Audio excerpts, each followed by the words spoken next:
Ready na ang pagkain ni Father. Yan, pork caldereta, fried chicken, merong lumpia, may panghimagas, sliced bread na may peanut butter, merong puto na balanghoy. Yan ang pagkain nila, guys. Waiting na lang kami sa pare. May matmisa ngayong gabi. So, ito yung pagkain nila. Ayan. Thank you guys for watching.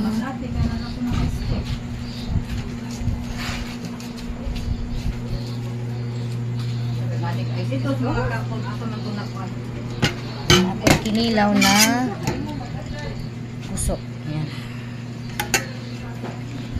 Sarap yan.